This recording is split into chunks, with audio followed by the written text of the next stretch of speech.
Missed you last week. I guess something you talked about was moving on, having 24 hours before you move on. How do you think the players did that today with the big Texas game coming up? I think they did a great job. We talked a lot about it today in our meetings with our leadership group. We talked about it at our team meeting. I thought they moved around as well as we have on a Monday, and they understand we got a lot of work to do and a big challenge ahead of us. And as we were just wrapping up here now, I was very pleased with our Monday workout.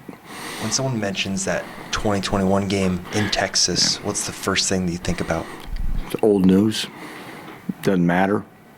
Both teams are significantly better, and it doesn't do. It's honestly it's so far in the past. We got to keep moving. Yeah, it helped this program. It helped our players, but we can't. I mean, that's about it. And when you look at the tape, what stands out about Texas now? Yeah, and I guess I'll add to that. I hope it's the last time I have to answer that question this week, honestly. I do. I really want to focus on our team now and where we're going, because that's what's important. It's an excellent football team across the board. You can tell for Coach Sarkisian, the stamp he's put on it offensively. He's one of the best play callers in the country. The movements and shifts and different looks that he gives, how they spread the ball about, the playmakers that they have, huge up front and very athletic, well-coached offensive line. And then defensively, a front that's, again, I think that's a group from, if you are going to keep looking at our previous meetings, I think that the defensive line, continued improvement for them, and consistency, maybe not improvement, but just consistent play and physical,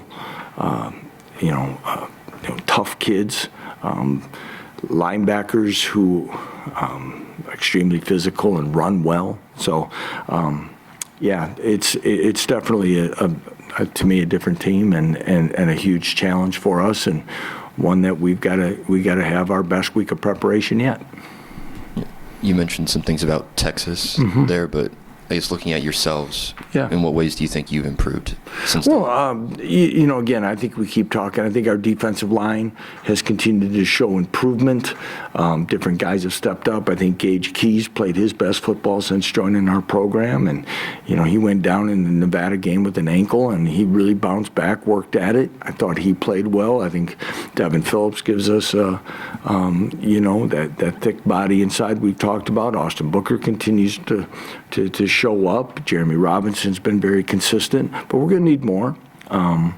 Things that we've talked about here in the past, again, a guy like Cornell Wheeler probably played his most in a game, and was very pleased with his efforts and how he's running around.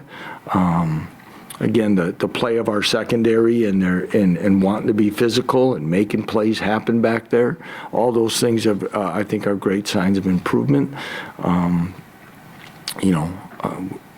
We've got to clean up our penalties, though. We went through some of that with our guys, and the penalties against us and what resulted in those drives, much like it is many times in football, are very consistent to success and non-success. And, you give them extra plays, they're going to score.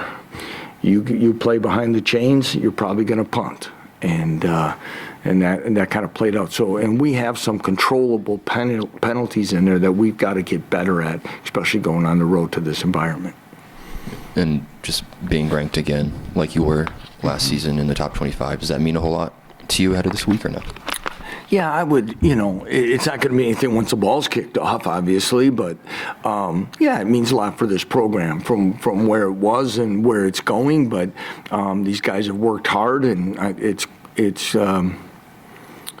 good that in both polls, because one is by many, it can be guys like you, and then there's ones that are more peers, guys like me.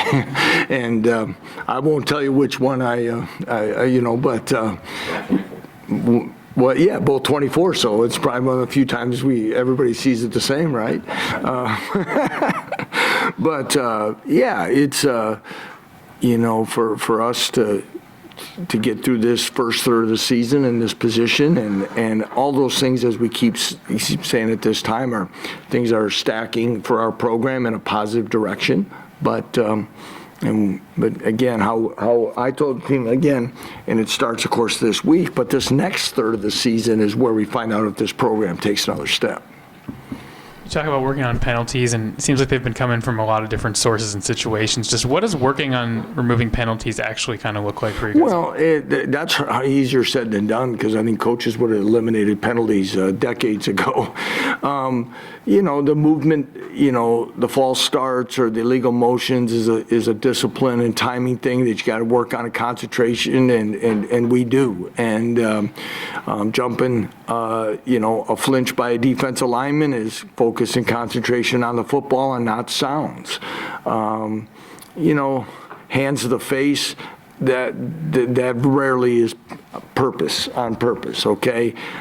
Kenny's PI, I don't know. It was a really quick kind of, but he probably hooked him enough to slow the guy down. You just wish that sometimes they were consistent with that. That's kind of a judgment thing. What was the other one we're sending in? But, and we said this last time as well, is if it was one person and one thing, you could pretty much really get it addressed, but they vary week to week. I just wanted to ask, you got 2 games coming up now that are on national networks with ABC and Fox. Just what does that kind of exposure mean to you? Yeah, I think it goes with the ranking question. That's a good question. I go, to play on ESPN versus one of their other channels versus, ABC, Fox. I think, there's a lot that goes into those decisions by those networks and what time frames they want you in and the eyes that they think in. To me, I don't know, I'm not in the meeting, but it's not just the 2 fan bases, it's then the neutral eyes and how many are going to can be fixed upon those and where do they want them. And for us to get on those means a lot. And it's kind of a quiet compliment that and hopefully we can do this more often. You look at a quarterback the caliber of Quinn Evers, like what goes into a week like this practicing against him and trying to get, what you want out of the team on Saturday? Could you repeat that, please? You look at a quarterback the caliber of Quinn Evers. Yeah. What kind of goes into preparing for a quarterback like him? Yeah, I thought, we played excellent quarterback this last week too, and it's, he is an excellent quarterback. Let's not get that, he's going to be a high draft pick. I don't know if it's appropriate to say hopefully sooner than later or whatever, but it's it's the weapons as well. So disrupting, keeping them out of rhythm, get them in longer, down in distance. That's the huge challenge.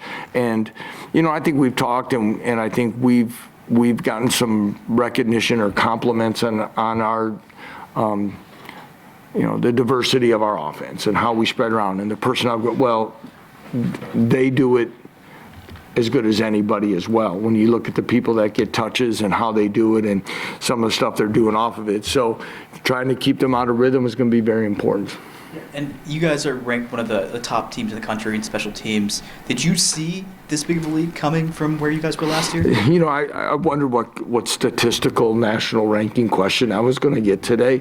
And I was going to say, guys, I don't, because of who you play, I don't know, but that's really cool to know because I didn't study that before this. And my biggest thing is I think we've improved in that. Now, I didn't think, we need to be, there's some things in our kick return game we needed to be better at, whether it be fair catching earlier, understanding when they're kicking from the 50 and hang times and all those things we need to be better. But as a group, I think our special teams have gotten better. And again, it's going to be needed as we go on the road.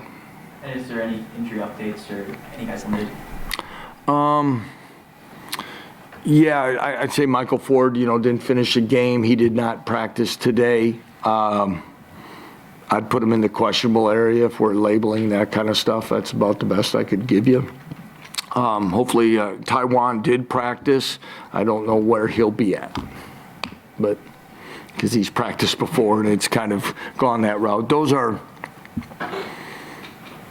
really the biggest ones right now. Andrew Russell might not be available, and that could be a long one, and we'll know more here later this week. Lance, another 4-0 start. You had a good group of recruits. You got renovations coming. Have you noticed the perception as you guys reach out to recruits maybe change, that they're listening more? Yeah, I think so. Biggest thing, of course, right now is where we're at with our commits and things like that, making sure we're maintaining that, and everything seems solid there, where, again, they're seeing it and they're getting excited weekly as well. But as we continue to progress, I think that it is of young men today, because, it is a lot about the now, and that's why, again, that's holistic on the, between our facilities and any changes, but continually playing well and showing those things, having sellouts and big crowds and all that kind of add to how young men make decisions, and it's very important. And again, I think as this continues to go and these opportunities, much to the network type questions, it's all they all kind of play a part together, and I expect that it'll help us down the road. And I do have a ranking statistic question for you. Being number one in third down conversions, that's got to mean something. Yeah, it does. And again, there's a lot of reasons for that. The execution of our offense, putting the plans together, all those things have kind of stacked in there together. It seems to be my word today. But,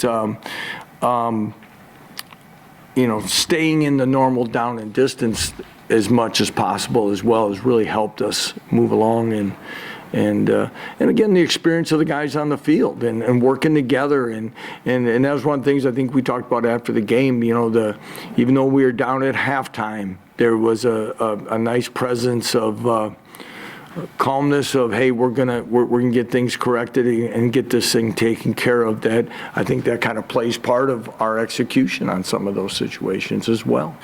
Like Jalen's throw to Luke Grimm for the last touchdown, that was 3rd and 6 or something, and it was something like that. Brian, you want to correct, but that was a heck of a throw, timing catch by both, and big time conversion for us. You talked about Wheeler a little bit ago. It's a lot of talk about him over camp, and then he did take a little time to get out there and make an impact, but he's doing it now. What's changed with that? Well, he was slowed by injury, Okay. And if I remember right, it was a hamstring. Again, a guy that, we talked about him in the spring. We talked about a little bit of camp, and then all of a sudden, just about the time, and he wasn't fully available, and then you fall behind, and rotations can change on you. But really nice to see him go out there and play with confidence. That's what I was really happy for him. And he forced the fumble, but they recovered it now. But he's doing things that you could see him. And for a player like him, it's neat to see, because you see him kind of beaming with confidence and excitement, and it's starting, because he's had a tough road, and transferring in here from Michigan, doing those things, but hopefully it starts to fully come together. And then I also wanted to ask about, road game. You obviously have had one of those this year, but you've got a team full of guys that have done this and taken road trips and treated the whole thing like a business trip and all that. How much advantage is there to that, especially for a game of this magnitude? Yeah, we were inside today, and we had crowd noise, and we start working on that a little bit more, because this will be a little bit different, amount of people and sound than our first one. Then I started thinking I got to look at it, hopefully, in the next day or so. But really, how many guys haven't played in this big a stadium at that type of, and all the things that may occur with it, and but flip side, there's a good majority of that offense and defense, like the back seven, I think, except Craig's never been there, but he's been through his time, so it'll definitely be a part, and that's where being the youngest, I said there's one thing about going back to usual when we're the youngest Power 5 football team in the country to now, probably be on the upper side of experience is definitely something that we need to use to our advantage. Does that extend to like the process of the trip too? Yeah, I think so. I met with our leadership group. We talk about a few things. We've been kind of tweaking a few things home or away based on some travel or how we do our meetings, but kind of give them a little input of, how we want to do our downtime, how much time, which group of meetings we want to try to stack together. But they handle it, and they've been able to, you got to watch it, you don't get 10 different ideas, but they understand, and we're creatures of habit, and as long as we can stay in good routines, I think they have a chance to prepare to get ready for kickoff. I've got a two-part question about Keaton Quezada. Saw him on Saturday, I think, get double-digit snaps, somewhere around there. What has he shown you guys in practice to earn those reps? And on the other hand, at what point in time do you have that conversation about a potential red shirt, not taking a red shirt? Yeah, he didn't go to Nevada with us because he had been sick and things, but our intentions now, this will be his 4th game. Obviously it's going home for him, so I don't see us pulling back and redshirting him at this time. What he has shown really is that he's been able to handle the load and the moments that we've asked him to step in. Learn the offense and learn everything that goes with it. And, but I had a chance, Andy and I had a chance to go watch him play last year during our open week. And, his composure and energy and everything was so impressive. But I walked away from being saying this guy's going to help us early because he's a big body who's willing to block on the perimeter, and he loves playing special teams besides being the return man. And that's where he's been able to show, and he's helping this football team. So that's probably what has probably shown us, why he's ready now. He played in an excellent high school football program in Austin, so the moments aren't, he kind of comes in with a probably different set of things that allows him to handle this and be ready to go. And we're excited about him now and his future ahead. All right. Okay, thanks everyone.